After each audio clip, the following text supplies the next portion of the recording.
Բալաջարի երկաթուղային կայարանից ռուսական հացահատիկով բեռնատար գնացքն Ադրբեջանի տարածքով հասնում է Հայաստան։ 7 վագոն հացահատիկ, ընդհանուր քաշը 488 տոննա։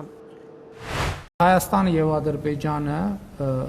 պոտենցիալ ապրանքների ցանկեր են փոխանակում, թե ինչ ձեռք բերելու եւ ինչ վաճառելու եւ ինչ գնելու հարցում են հետաքրքրված։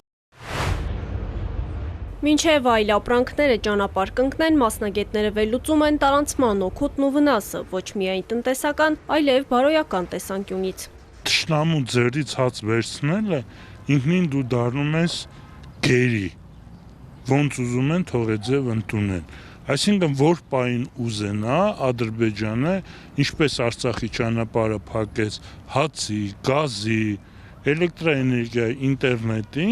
նույն ձևի կարող է անել Հայաստանի հետ։ Սա ինձ թվում է իմ սուբյեկտիվ կարծիքն է, խաբկանք է, թագարտ է, Աստված ես սխալված լինեմ։ 2025 թվականի տարեսկզբին պահոստում ունեցել են 380 հազար տոննա ցորեն, դրան ավելացել է բերքը մոտ 120-ից 130 հազար տոննա։ Ներկրվել է 332 հազար տոննա ցորեն ու 49 հազար տոննա ալյուր։ Սրանք պաշտոնական թվերն են եւ բոլոր հաշվարկներով Հայաստանը պետք է որ հացի խնդիր չունենար։ Ժամանակավրեպ է Ադրբեջանի տարածքով տարանցիկ որևիցե սննդամթերք Հայաստանի Հանրապետություն ներկրել է։ Առավել եւս, որ մենք ունենք ճանապարհ, որով այսքան տարի եկել է եւ ոչ մի խնդիր մենք չենք ունեցել ցորենի, հացի, ալյուրի գծով։ Անվտանգության տեսանկյունից ես մնալու եմ նույն կարծիքին, որ Ադրբեջանի տարածքով ցանկացած մթերք, սննդամթերք, պարենամթերք անվտանգ չի, թեկուզ անասունների համար, թեկուզ անասնակեր չի հրապարակված ձեր ասած վերջի խմբականակը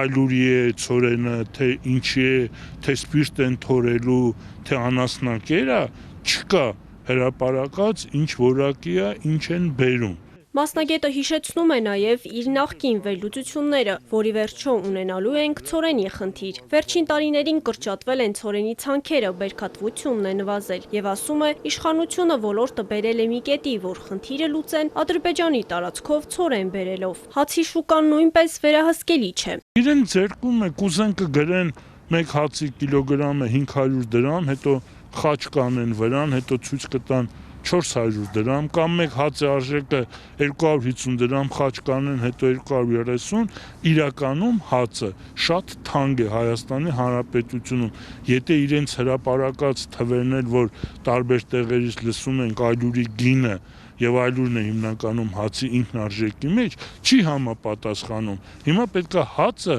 էժան լիներ, ժողովուրդը մեղք է։ Գյուղատնտեսության նախկին փոխնախարարը թերահավատ է նաև պաշտոնական թվերի հարցում եւ հարց է տալիս, ինչպես կարող էր 2025 թվականի 4-րդ եռամսյակում ավելի քան 100 հազար տոննա ցորեն ու 15 հազար տոննա ալյուր ներկրվել, երբ Լարսը ժամանակ առ ժամանակ փակ էր։